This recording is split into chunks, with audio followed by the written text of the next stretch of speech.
Challenging star Darshan ಅವರ 49ನೇ ಹುಟ್ಟುಹಬ್ಬದ ಸಂಭ್ರಮವಾಗಿ ಅಭಿಮಾನಿಗಳೆಲ್ಲರೂ ಕೂಡ ಕರ್ನಾಟಕದ ಮೂಲೆ ಮೂಲೆಗಳಿಂದನೂ ಕೂಡ ಅವರ ನಿವಾಸದ ಹತ್ರ ಬಂದಿರುವಂತದ್ದು. ಅದೇ ರೀತಿ ಮಂಡ್ಯದಿಂದ ಬಂದಿರುವಂತಹ ಅಭಿಮಾನಿಯೊಬ್ರು, ಅದರಲ್ಲೂ ಕೂಡ ಸ್ಪೆಷಲ್ ಆಗಿ ಏನಂತಂದ್ರೆ ಆಟೋ ಚಾಲಕರೊಬ್ರು ನಮ್ ಜೊತೆ ಇದ್ದಾರೆ.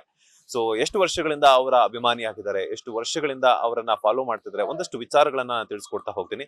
ಸರ್, ಮೊದಲನೇದಾಗಿ ನಮಸ್ತೆ, ನಿಮ್ಮ ಹೆಸರು? ಸರ್, ಕೃಷ್ಣೇಗೌಡ.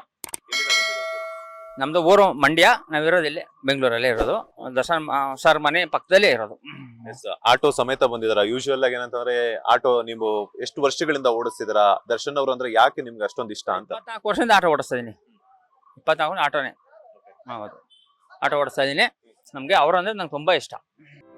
ಪದವಿ ಮತ್ತು ಡಿಪ್ಲೊಮಾ ಮುಗಿಸಿದ ಯುವಜನರ ಪಾಲಿಗೆ ಯುವ ನಿಧಿ ಯೋಜನೆಯು ಬಲ ತುಂಬಿದೆ. ಈವರೆಗೆ ಸುಮಾರು 3,08,000ಕ್ಕೂ ಅಧಿಕ ಯುವಜನರಿಗೆ ಉದ್ಯೋಗದ ಕನಸಿಗೆ ನೀರೆರೆಯುತ್ತಿದೆ. ಕೌಶಲ್ಯ ವೃದ್ಧಿ, ಉದ್ಯೋಗ ಹುಡುಕಿಕೊಳ್ಳಲು ಹೊಸ ಆಶಾವಾದದ ಆತ್ಮಸ್ಥೈರ್ಯ ಬಿತ್ತುತ್ತಿದೆ. ನಾವು ನುಡಿದಂತೆ ನಡೆದಿದ್ದೇವೆ, ನಿಮ್ಮ ಪ್ರೀತಿ ವಿಶ್ವಾಸವನ್ನ ಉಳಿಸಿಕೊಂಡಿದ್ದೇವೆ.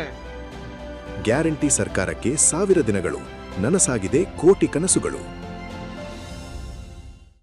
ಎಷ್ಟು ವರ್ಷಗಳಿಂದ ನೀವು ದರ್ಶನ್ ಅವರ ಅಭಿಮಾನಿ ಆಗಿದ್ದೀರಾ ಅಂತ? 30 ವರ್ಷ. ನನಗೆ ಇವಾಗ 48 ವರ್ಷ. ನಾನು ಅಭಿಮಾನಿಯಾಗಿ 35 ವರ್ಷ ಆಗೋಯ್ತು. ನಂಗೆ ಅವ್ರನ್ನ ತುಂಬಾ ಇಷ್ಟ. ಅವ್ರನ್ನ ನಂಗೆ ತುಂಬಾನೇ ಪಂಚಪ್ರಾಣ. ಈಗ ಅವರು ಸಾಕಷ್ಟು ಒಳ್ಳೊಳ್ಳೆ ಕೆಲಸಗಳನ್ನ ಮಾಡಿದ್ದಾರೆ.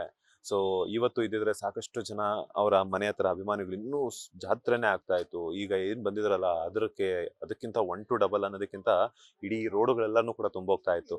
ಅವರ ಅನುಪಸ್ಥಿತಿಯಲ್ಲಿ ಅವರ ಹುಟ್ಟುಹಬ್ಬವನ್ನ ಸೆಲೆಬ್ರೇಟ್ ಮಾಡ್ತಿರುವಂತಹ ಒಂದು ಸ್ಥಿತಿ ದರ್ಶನ್ ಅವರ ಫ್ಯಾನ್ಸ್ಗೆ ಬಂದಿರುವಂತದ್ದು. ಆಸ್ ಎ ಅಭಿಮಾನಿಯಾಗಿ ನೀವು ಏನ್ ಹೇಳ್ತೀರಾ ಅಂತ? ಸರ್, ಇಲ್ಲಿ ಏನಂದ್ರೆ ಅದು ಆ ಹುಟ್ಟಿದಬ್ಬನ ಅದು ಹೇಳೋದಲ್ಲ, ಕಣ್ಣಲ್ಲಿ ನೋಡ್ಬೇಕಾಗಿತ್ತು. ಅದು ಹೇಳಿದ್ರೆ ಯೂಸ್ ಇಲ್ಲ, ಅದು ಕಣ್ಣಲ್ಲಿ ನೋಡ್ಬೇಕಾಗಿತ್ತು. ಆ ಕಡೆ ರೋಡಲ್ಲಿ 2 ಗಾಡಿ ನಿಂತಿರ್ಬೋ, ಅಕ್ಕಿ, ಎಣ್ಣೆ, ತರಕಾರಿ, ಕೊಟ್ಟವ್ರಿ ಎಲ್ಲ ಒತ್ಕೊಂಡು ಅಣ ಅಣ ಅಣ. ಸರ್, ಇವತ್ತು ನಾವು ಇದ್ದಿದ್ರೆ ಇವತ್ತು 1 ಲೋಡ್ ಬಂದಿರೋದು. 1 ಲೋಡ್ ಬಂದಿರೋದು ರೇಷನ್ನು, ಎನಿ 1 ಬಂದಿರೋದು. ನಾನು 1 ಮೂಟೆ ರೈಸು, ಬುಲೆಟ್ ರೈಸು, ತರಕಾರಿ, ಕಾಳು ನಾನು 2,000 ತಂದು ಕೊಡ್ತಿದ್ದೆ.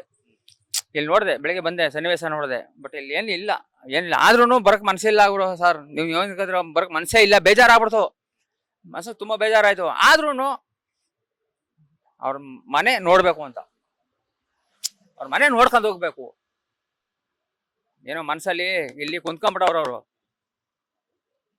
ಇಲ್ಲಿದ್ರೆ ಕಿತ್ತಾಕ್ಬಿಡ್ಬೋದು, ಇಲ್ಲಿದ್ರೆ ಯಾವುದೇ ಕಾರಣಕ್ಕೂ ಕೇಳಕ್ಕಾಗಲ್ಲ ಅವ್ರನ್ನ.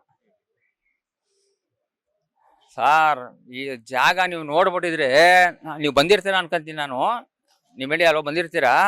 1 ಲೋಡ್ ಸರ್ ಸ್ಲಿಪ್ಪರ್ ಆಯ್ತಿದ್ದು. 1 ಲೋಡ್ ಸ್ಲಿಪ್ಪರು ಎಲ್ಲ ತುಂಬ್ಕೊಂಡು ಹೋಗ್ಬಿಟ್ಟು ಲಾಸ್ಟಲ್ಲಿ ಬಿಸಾಕೋರು ತಗೊಂಡೋಗಿ. ಅಂತ ಜನ ಇವತ್ತಿಲ್ಲ ಇಲ್ಲಿ ನೋಡಿ. ಅಂತ ಮನುಷ್ಯನ ತಗೊಂಡು ಒಳಗೆ ಕುಣಿಸ್ಬಿಟ್ಟವ್ರೆ ನೋಡಿ. ಇವತ್ತು ಇಲ್ಲಿ ಮರಳುಗಟ್ಬಿಡೈತೆ ನೋಡಿ. ಬಿಜಾಪುರ, ಗುಲ್ಬರ್ಗ ಎಲ್ಲ ಬಂದವ್ರೆ. ಬಿಜಾಪುರ, ಗುಲ್ಬರ್ಗ ಅಲ್ಲಿಂದ ಬಂದವ್ರೆ ನೋಡಿ. ಅತ್ತಿಂದ 1,000 ರೂಪಾಯಿ ಬಾಡಿಗೆ ಬಸ್ ಚಾರ್ಜು, ಇತ್ತಿಂದ 1,000 ರೂಪಾಯಿ ಬಸ್ ಚಾರ್ಜು. ಅಲ್ಲ, ಅಂತ ಪ್ರೀತಿ ಉಳಿಸ್ಕೊಂಡಿರೋರನ್ನ ಇವತ್ತು ನಾವು ನಮ್ಮ ಕಣ್ಮುಂದೆ ಇಲ್ವಲ್ಲ ಅಂತ ತುಂಬಾ ನೋವು ಸರ್ ಮನಸ್ಸಿಗೆ. ಲೇಟೆಸ್ಟ್ ಹಾಗೂ ಇಂಟ್ರೆಸ್ಟಿಂಗ್ ಸುದ್ದಿಗಳಿಗಾಗಿ ಬಾಸ್ ಟಿವಿ ಕನ್ನಡ ಚಾನೆಲ್ನ ಸಬ್ಸ್ಕ್ರೈಬ್ ಮಾಡಿ. ಹಾಗೆಯೇ ಬೆಲ್ ಐಕಾನ್ ಪ್ರೆಸ್ ಮಾಡಿ. ಇದರ ಜೊತೆಗೆ ಫೇಸ್ಬುಕ್, ಇನ್ಸ್ಟಾಗ್ರಾಮ್, ಎಕ್ಸ್ ನಲ್ಲೂ ಮಿಸ್ ಮಾಡದೆ ಫಾಲೋ ಮಾಡಿ.